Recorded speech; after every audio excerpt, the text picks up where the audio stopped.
بالکل. اس میں نا ان جو بھی ہم نے نکات پڑھی ہیں اس میں اف اینڈ دین نہیں ہے کہ اگر جو ہے اس کی خلاف ورزی ہوتی ہے تو یو ایس ایگزیکٹلی کرے گا کیا. واٹ اگینسٹ اسرائیل. اگر مطلب پہلے ٹرمپ خفا ہوتے ہیں تو وینیزویلن لیڈر کو اٹھا لیتے ہیں, ایران کے لیڈرز کو اسیسینیٹ کر دیتے ہیں. کیوں کلیئرٹی کے ساتھ وہ کیوں کبھی مینشن نہیں کرتے کہ نیتن یاہو کے ساتھ کیا ہوگا اگر انہوں نے وائلیشن کیا, ایون یو ایس وائلیٹ کرتا ہے تو کون ذمہ داری لے گا, کون جو ہے اس میں کیا ہوگا. بات وہ ہے صاحب دیر از نو دین.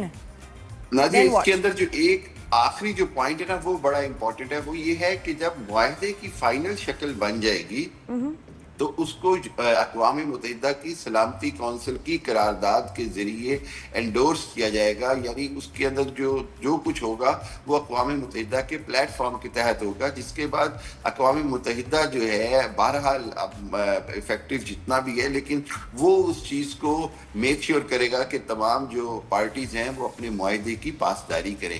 یہ 60 دن بڑے کریٹیکل ہیں. یہ سمجھیں کہ وہ جو شاعر کہتے ہیں نا, ایک طوفان کا سامنا تھا ایک طوفان کے بعد. پاکستان کے لیے مزید آگے بہت بڑا چیلنج ہے کہ ان 60 دنوں میں وہ جو 45 سال کی جو دشمنی یا تعلقات کی خرابی ہے اس کا فاصلہ طے کرنا ہے ایران اور امریکہ کے درمیان. چاہے وہ یورینیم کی افزودگی کے حوالے سے معاہدہ ہو, چاہے وہ آبنہ ہرمز کے اوپر میکنزم کی بات ہو. ابھی تو 60 دن کے لیے تو ایران نے کہہ دیا کہ وہ کوئی ٹیرف یا ٹیکس نہیں لے گا, لیکن ایران چاہے گا کہ کوئی نہ کوئی آبنہ ہرمز کے اوپر اس کو بینیفٹ ہو, کوئی نہ کوئی فائنینشیل اس کو ٹیرف ملے.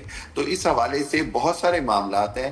60 دنوں میں میں سمجھتا ہوں کہ پاکستان, قطر, ترکی, سعودی عرب, ان سب کی ڈپلومیسی کا بہت بڑا ٹیسٹ ہے. اگین پاکستان بڑا پریمیئر رول ادا کرے گا کہ جی واقعی میں. اچھا ان 60 ڈیز میں پاسبل ہے کہ بیچ میں کچھ معاہدہ نہ ہو یا دوبارہ حملے شروع ہو جائیں؟ یہی پوچھنا تھا میں نے کہ وہ جو اس میں جو پوائنٹ ہے نا حامد صاحب, یہ بڑا امپورٹنٹ ہے کہ ایران کا جو اسٹیٹس ابھی ہے انرچ یورینیم کے حوالے سے اس کو نہیں چھیڑا جائے گا. ٹھیک ہے, تو اس کا مطلب یہ ہے کہ 60 دن کے اندر کوئی بھی صورتحال ممکنہ طور پر بنتی ہے اور ایران بہت قریب ہے اس کے, تو حالات و واقعات دیکھتے ہوئے وہ کر سکتا ہے کوئی بھی کام. زہیب بالکل یہی سب سے مین پوائنٹ ہے کہ ایران نے اس پہ کمپرومائز نہیں کیا, کیونکہ ایران نے کہا کہ امریکہ اپنی فوجیں پیچھے نہیں لے جا رہا ہے. امریکہ نے اور اسرائیل نے جو تیاری کی ہوئی ہے اپنے اڈوں کے حوالے سے اس کے اندر کوئی کمی بیشی نہیں ہوگی. تو ایران بھی اپنی تیاری جو ہے افواج کے حوالے سے پاسداران انقلاب بھی تیار رہیں گے. یورینیم انریچمنٹ کے حوالے سے جو ہے وہ تب تک کوئی بھی اس کو ڈائلیوٹ نہیں کیا جائے گا, اس کو کسی کے حوالے نہیں کیا جائے گا, آئی اے کی انسپیکشن میں نہیں لایا جائے گا جب تک کہ فائنل ایگریمنٹ نہیں ہو جاتا اور اس پر عمل درآمد شروع نہیں ہو جاتا. کیونکہ یہ بات آپ بھی جانتے ہیں کہ بہرحال اس سارے 60 دن کے عمل کے اندر ہم پریزیڈنٹ ٹرمپ کی نیچر کو بھی جانتے ہیں. وہ 10 طرح کے بیانات بھی آئیں گے, ہر وقت ڈراتے رہیں گے, جی آج معاہدہ ختم ہو رہا ہے, جی آج اس نے یہ پابندی نہیں کی, یہ نہیں کیا. ایک ڈرون چلنا ہے, ایک میزائل چلنا ہے اور کہیں گے جی وائلیشن ہو گئی, وار سٹارٹس اگین. ایگزیکٹلی بالکل ایسی ہے.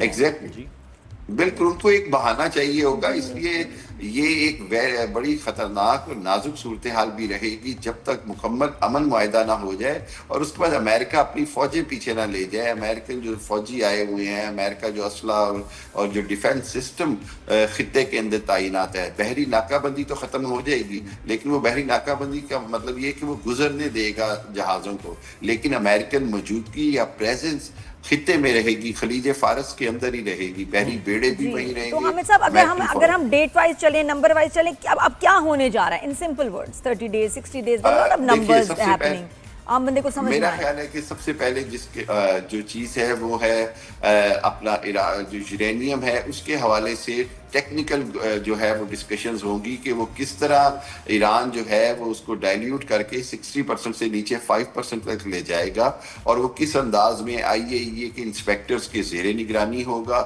اور اس کے بعد وہ کس طرح سے باقی دنیا کو اور خود امریکنز کو بھی ایک سیٹسفیکشن ہوگی. مطلب 2 دن میں کیا ہونے والا ہے, پھر 30 دن, پھر 60 ڈیز, یہ نمبرز ہم سن رہے ہیں, تو وہ بس تھوڑا سا بریفلی بتا دیں. بالکل دیکھیے, بالکل اس میں 2 ہی چیزیں ہیں. جیسے کہہ رہے ہیں کہ اس $300 ارب میں سے 30 سے 40 ارب ڈالر تو پہلے ہفتے سے 10 دن میں ایران کو ریلیز ہو کر مل جائیں گے.